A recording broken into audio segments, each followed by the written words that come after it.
Assalamualaikum warahmatullahi wabarakatuh.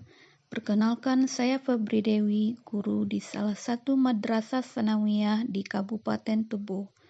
Kabupaten Tebo dibelah oleh sebuah sungai terpanjang di Sumatera dan terpanjang nomor 4 di Indonesia, yaitu Sungai Batanghari, dengan beberapa buah anak sungai. Kecenderungan sebagian kecil masyarakat Tebo masih membuang sampah ke anak sungai yang akhirnya mengalir ke Sungai Batanghari. Ini dapat mengakibatkan Sungai Batanghari dapat tercemar. Oleh karena itu, penerapan P5PPRA ini sangatlah tepat untuk diterapkan pada peserta didik agar muncul kebiasaan membuang sampah pada tempatnya sejak dini untuk menjaga keasrian lingkungan dan Sungai Batanghari. Lebih jauh dari itu, mengajar mereka untuk memanfaatkan sampah organik dan anorganik seperti botol-botol plastik, kaleng-kaleng minuman untuk dijadikan kerajinan tangan yang bermanfaat bagi masyarakat lainnya. Dengan demikian, paling tidak terdapat dua manfaat dari penerapan P5PPRA ini, yaitu munculnya kesadaran untuk menjaga lingkungan dan mereka pun mendapatkan keterampilan dalam memanfaatkan. Sekitar kita mereka untuk menjadi berbagai kerajinan tangan seperti sampah dari bahan plastik, kemudian kertas koran dan sebagainya. Nah, harapan saya ini bisa dimanfaatkan, ya, baik itu sampah-sampah yang anak ini bekas minuman. Nah, maka dari itu saya mengharapkan kepada Bapak Ibu guru ini bisa dijadikan seperti kerajinan tangan. Saya ingin menyampaikan beberapa hal mengenai tentang bagaimana kita mendaur ulang sampah yang seperti kita lihat di lingkungan sekolah ataupun di lingkungan rumah. Itu banyak sekali sampah-sampah yang bisa kita daur ulang untuk membuat karya-karya yang lebih bagus lagi, yang bernilai gitu. Maka daripada itu kita harus melakukan kegiatan P5PPRA ini dengan mendaur ulang sampah, membuat karya dari sampah atau barang bekas yang tidak terpakai. Contohnya Bu, seperti ini kita kan tentu banyak menemukan kertas-kertas koran gitu ataupun kertas-kertas ujian anak-anak yang sudah tidak terpakai lagi, bisa kita jadikan sebagai busana misalkan. Nah, seperti itu hal-hal yang sangat bermanfaat. Kemudian ada kegiatan yang bisa kita jadikan seperti kotak-kotak susu ibaratnya seperti itu, ataupun kotak-kotak laundry yang parfum hal-hal seperti itulah kita jadikan sebagai tempat asbak rokok, bisa jadikan. Terus kemudian kita bisa bikin vas bunga. Itu hal-hal yang sangat bermanfaat yang bisa kita terapkan kepada anak didik kita untuk melakukan kegiatan rutinitas karya dari barang-barang bekas seperti itu. Maka daripada itu harapan saya kepada ibu guru agar lebih kreatif lagi dalam mendaur ulang sampah yang kita lihat di sekitar rumah kita. Maka daripada itu dalam proses pelaksanaan proyek P5PPRA ini di sekolah, kita harus menerapkannya dengan sebaik mungkin supaya kegiatan itu menjadi sempurna dan barang-barang bekas yang semulanya kita acuh tak acuh melihatnya, dengan adanya mendaur ulang sampah menjadikan karya, maka akan menjadikan sebuah ibaratnya berharga, menjadi uang ibaratnya kita bisa uangkan kembali. Itu saja harapan saya untuk kedepannya. Semoga kita sebagai guru menjadi lebih kreatif untuk mendidik anak-anak supaya memanfaatkan barang-barang tersebut untuk dijadikan. Itu saja harapan saya kepada ibu guru. Semoga kedepannya. Assalamualaikum warahmatullahi wabarakatuh. Waalaikumsalam warahmatullahi wabarakatuh. Apa kabarnya anak-anak? Alhamdulillah, luar biasa. Allahu Akbar. Alhamdulillah, hari ini kita berkumpul kembali di sekolah kita dalam rangka melanjutkan pembelajaran kita.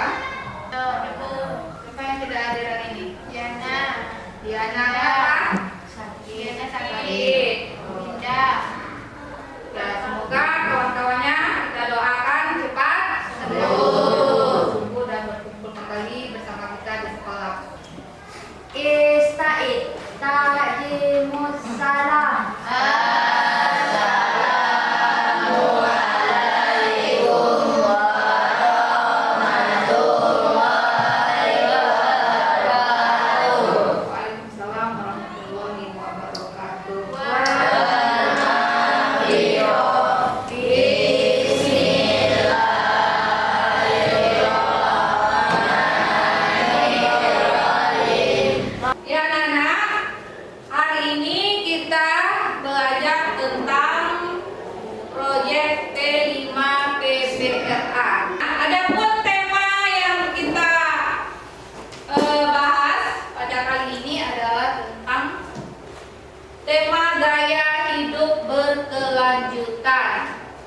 sampahku tanggung jawabku itu salah satu gaya hidup berkelanjutan.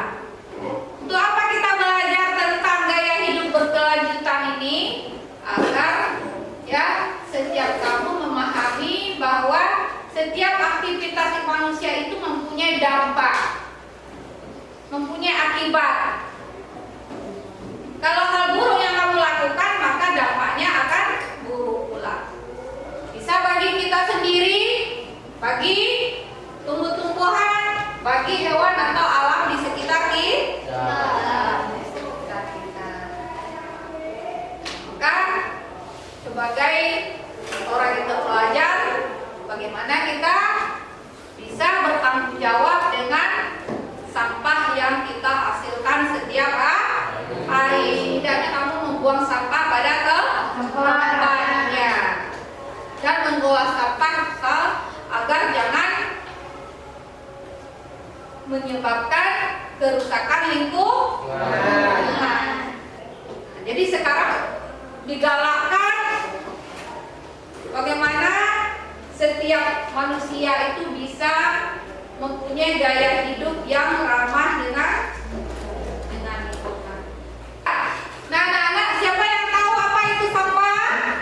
Barang atau benda yang tidak terpakai lagi. Nah, barang atau benda yang tidak lagi dibuang. Tidak? Dari mana datangnya sampah? Dari sisa makanan. Ya, bisa dari sisa makanan. Dari apa lagi? Plastik. Dari sampah rumah tangga. Limbah. Dari apa? Nah, dari plastik bekas. Kamu menulis, kadang ada yang salah dicoret, buang kertasnya. Akhirnya menjadi sampah. Ini bahaya sampah terhadap lingkungan. Ya, yang pertama dapat merusak pemandangan. Jadi itu menjadi tanggung jawab kita, terutama sebagai pelajar yang sudah belajar apa itu sampah, apa bahayanya sampah, maka kita mempunyai tanggung jawab untuk mencegah agar lingkungan kita jangan rusak dengan membuang sampah pada tempatnya. Ini bahaya sampah bagi kesehatan menimbulkan berbagai penyakit seperti diare, kolera. Ini diare tadi dari salah satunya, ya, karena lalat yang hinggap di makanan. Akhirnya apa? Itu bisa menyebabkan diare, perut kita sakit. Yang selanjutnya, bahaya sampah terhadap keberlangsungan makhluk hidup. Itu mengandung, karena sampah ini mengandung zat kimia berbahaya. Kemudian dapat menyebabkan polusi air.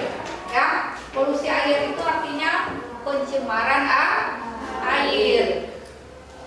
Yang dulunya sungainya bersih, airnya jernih, tapi karena masyarakatnya, kesadaran masyarakat yang rendah terhadap lingkungan, mana membuang sampahnya sembarangan, akhirnya menyebabkan air sungai menjadi tercemar. Salah satu caranya mungkin dalam gaya hidup kita. Ya, jadi anak-anak, hari ini kita mengamati sampah yang ada di sekitar kita.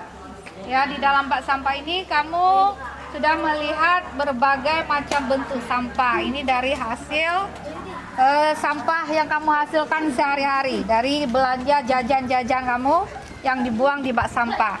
Ini terdapat sampah organik dan non-organik.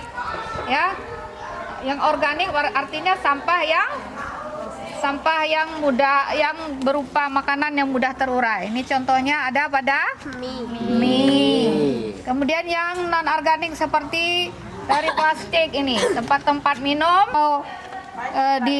diolah dengan tepat, maka bisa menghasilkan suatu karya. Sudah belajar tentang bahaya sampah. Ya, sampah kalau tidak bisa diolah dengan baik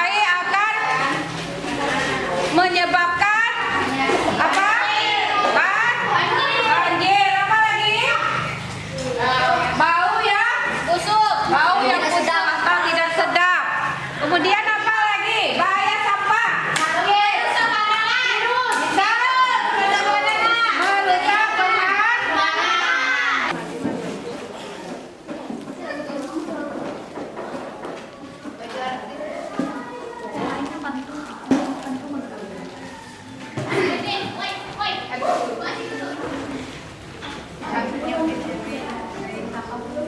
Inilah karya kami dari kelompok 1 membuat busana dari kertas koran bekas. Kita kasih aplaus untuk kelompok 1.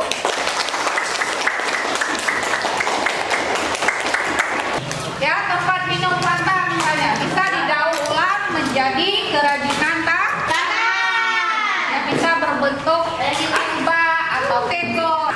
Untuk kelompok 1 hari ini akan membuat apa? Warna dari koran. Apa saja bahannya selain koran? Gunting. Apa lagi? Pakai stiker. Di kelompok 2 membuat apa? Lampion. Bahannya dari apa saja? Kelompok 3 membuat apa? Kotak pensil. Terus apa lagi? Ya, kotak pensilnya bahannya dari apa? Plastik. Kotak pensilnya dari dari apa?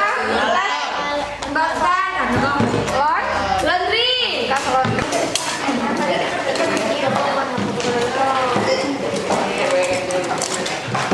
Sampah yang ada di sekitar kita ternyata bisa memberi manfaat. Kami dari kelompok 2 membuat lampu lampion dari botol bekas, aqua, dan steker. Dan itu kami juga membuat tempat pensil dari botol bekas dan juga asbak. Ya, jadi untuk kelompok 2 ini sudah sangat bagus sekali dalam membuat kerajinan tangan yang bisa memanfaatkan sampah-sampah yang ada di sekitar mereka untuk dijadikan sesuatu yang bermanfaat yang bisa dipakai untuk sehari-hari. Ya, kita kasih aplaus untuk kelompok 2. Kami dari kelompok 3 membuat tempat pensil dari pengharum laundry. Bahannya gunting lem dan kertas kado polos. Inilah hasil kami dari kelompok 3 membuat kotak pensil dari bahan bekas. Assalamualaikum warahmatullahi wabarakatuh.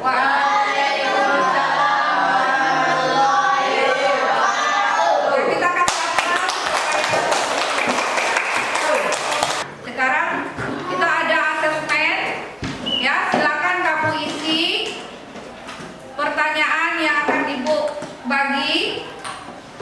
Ya, nanti dikumpulkan.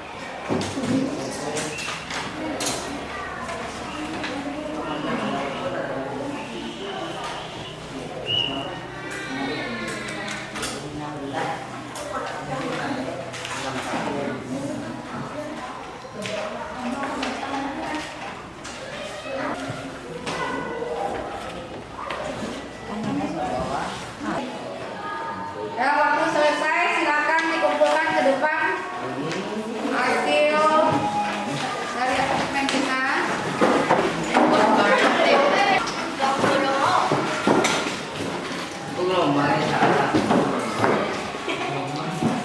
Ya, jadi hari ini kita sudah mempresentasikan hasil karya dari setiap kelompok. Kemudian juga kita sudah melakukan asesmen tentang pemanfaatan sampah. Jadi melihat anak-anak semua sudah bisa bertanggung jawab terhadap sampah yang dihasilkan sehari-hari. Jadi ini bisa kita sosialisasikan kepada orang-orang yang di sekitar kita agar sampahnya ya bisa dimanfaatkan dengan sebaik-baiknya untuk hal-hal yang bermanfaat. Untuk hari ini kita dulu teman kita dengan membaca hamdalah. Alhamdulillah Rabbil Alamin. Tutup dengan Wabillahi taufiq wal hidayah. Assalamualaikum warahmatullahi